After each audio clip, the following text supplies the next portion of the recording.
नमस्कार दोस्तों। क्या आप 2026 में पशुपालन का बिजनेस शुरू करना चाहते हो लेकिन पैसों की कमी की वजह से रुके हुए हो? गाय भैंस पालने का सपना देख रहे हो मगर इन्वेस्टमेंट समझ नहीं आ रहा? तो रुकिए, आज की ये वीडियो सिर्फ आपके लिए है। पशुपालन योजना 2026 को लेकर एक बहुत बड़ी अपडेट सामने आई है और आज हम इसी पर बात करेंगे। सरकार की तरफ से पशुपालन को बढ़ावा देने के लिए योजनाएं चलाई जा रही है जिनका मकसद है कि आप घर बैठे इसका फायदा उठा सको। इनमें आपको लगभग 50% तक की सब्सिडी मिलती है। तो आज हम बताएंगे कि ये किस तरह आपको सब्सिडी मिलेगी और इसका फायदा कैसे उठाना है। यहां पर आपको करीब 10 लाख रुपए तक का लोन मिल सकता है। सोच रहे होंगे भाई इतना बड़ा अमाउंट कैसे आएगा, वो भी बताएंगे। और क्या आधा पैसा माफ हो सकता है? हाँ, ऐसा भी हो सकता है। तो चलिए विस्तार से समझेंगे आप इसे कैसे शुरू कर सकते हो। कुल मिलाकर बात यह है कि सरकार का मकसद है दूध उत्पादन को बढ़ाना। सरकार चाहती है कि देश में दूध का प्रोडक्शन बढ़े, इसलिए ऐसी योजनाएं लाई जा रही है। आप चाहे किसी भी राज्य से वीडियो देख रहे हो, आज ये वीडियो आपके बहुत काम की है। दोस्तों आपसे एक यहाँ पर छोटी सी रिक्वेस्ट है, मेरी वीडियो रोज शाम को 6 बजे आ जाती है आपके मोबाइल पर। तो आपको क्या करना है, रोज शाम को 6 बजे वीडियो जरूर देखनी है। क्यों? क्योंकि दोस्तों हर किसी के लिए कुछ ना कुछ नई जानकारी जरूर मिलेगी। चाहे आप गरीब हो, अमीर हो, मजदूर हो, किसान हो, छात्र हो, हाउस वाइफ हो, ठीक है, कोई भी व्यक्ति हो, किसी ना किसी के लिए कुछ ना कुछ नई जानकारी जरूर मिलेगी। तो शाम का 6 बजे टाइम याद रख लेना, ठीक है। तो देखिए बढ़ते हैं आगे। देखिए अब यहाँ पर हमारा मकसद है कि आप लोगों को फायदा हो, कुछ आमदनी हो, किसानों की आय बढ़े, और यही सरकार का उद्देश्य भी है। अगर अभी तक आपने आवेदन नहीं किया है तो जल्दी कर लो, क्योंकि बाद में डेट निकल जाने पर पछताना नहीं है। अब बात करते हैं आंकड़ों की। देखो, एक गाय के लिए करीब 60,000 और एक भैंस के लिए करीब 80,000 तक की मदद मिल सकती है। जरा सोचिए, आधी सब्सिडी तो माफ हो सकती है, ठीक है, यानी 10 लाख रुपए के लोन में करीब 5 लाख तो आपकी जेब से जाएगा, बाकी सब्सिडी में कवर हो जाएगा।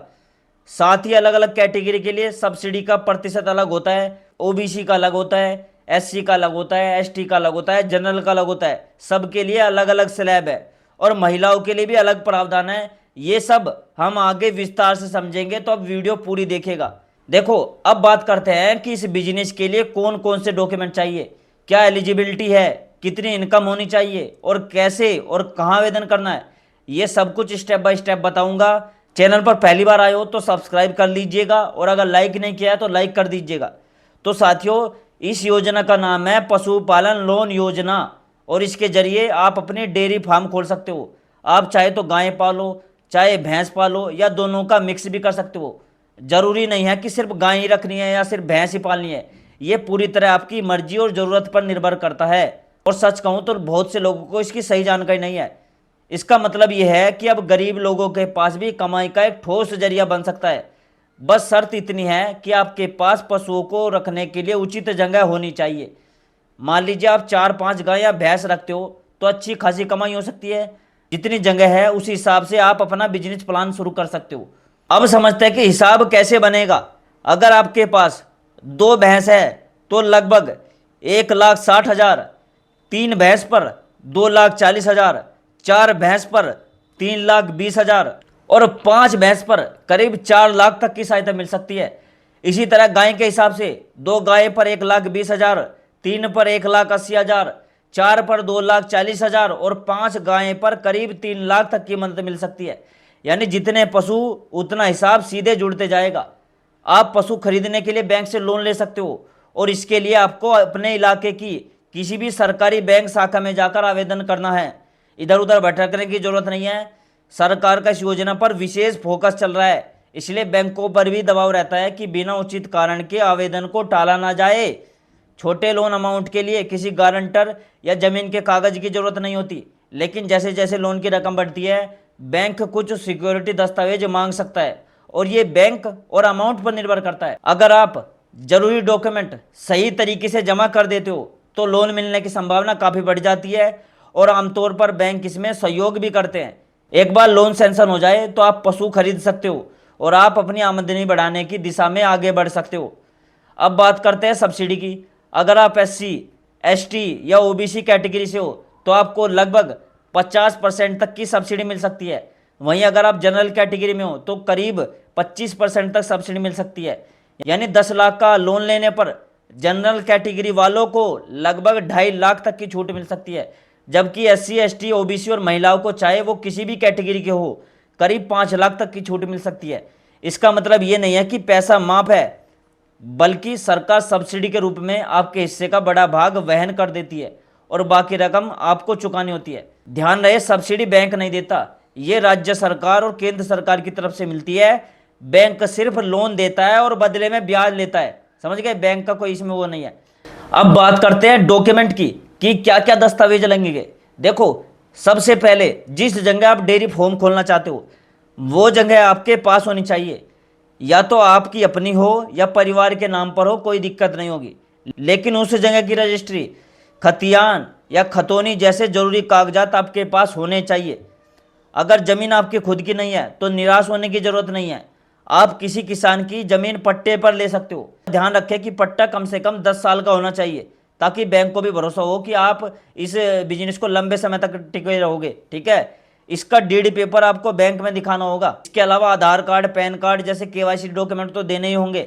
जिस बैंक से लोन लेना चाहते हो वहां आपको पहले सेविंग अकाउंट होना जरूरी होगा, क्योंकि लोन और सब्सिडी दोनों इसी खाते में ट्रांसफर होंगे।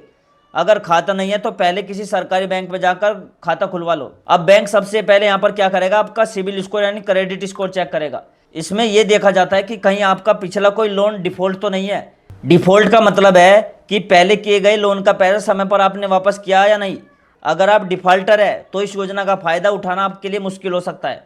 आमतौर पर सिबिल स्कोर 675 से ऊपर होना अच्छा माना जाता है। जितना ज़्यादा स्कोर होगा उतनी आसानी से लोन मिलने की संभावना होगी। आप अपना सिबिल ऐप या दूसरी क्रेडिट स्कोर वेबसाइट पर जाकर खुद चेक कर सकते हो। इसके बाद बैंक अधिकारी आपके क्षेत्र में आके निरीक्षण करेंगे, देखेंगे कि पशु रखने की जगह ठीक है या नहीं, ट्रांसपोर्टेशन की व्यवस्था कैसी है, ताकि बैंक को भरोसा हो कि उनका पैसा सुरक्षित रहेगा।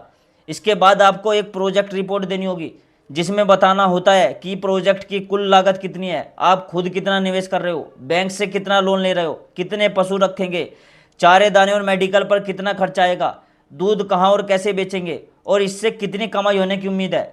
अगर आप खुद रिपोर्ट नहीं बना पाते तो किसी CA की मदद ले सकते हो, आप समझ गए, जो मामूली फीस लेकर ये रिपोर्ट तैयार कर देते हैं।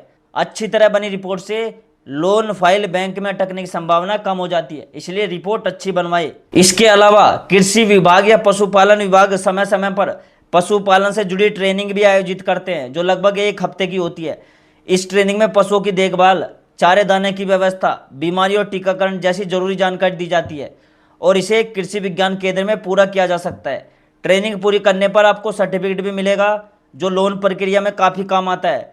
पशु स्वस्थ और सुरक्षित रहेंगे तो बैंक का पैसा भी सुरक्षित रहेगा और आप बेहतर मुनाफा कमा पाओगे।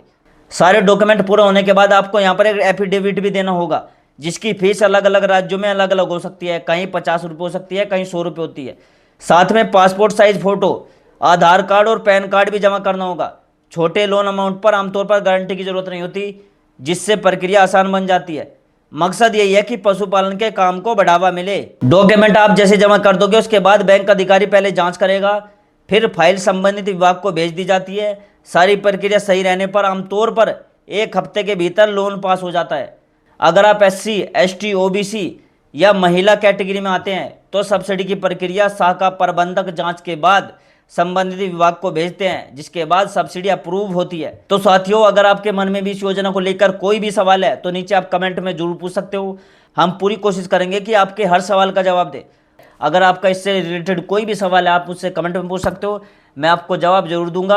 और आप कौन से स्टेट से, कौन से शहर से इस वीडियो को देख रहे हो, उस शहर का नाम, उस राज्य का नाम कमेंट में जरूर लिख देना।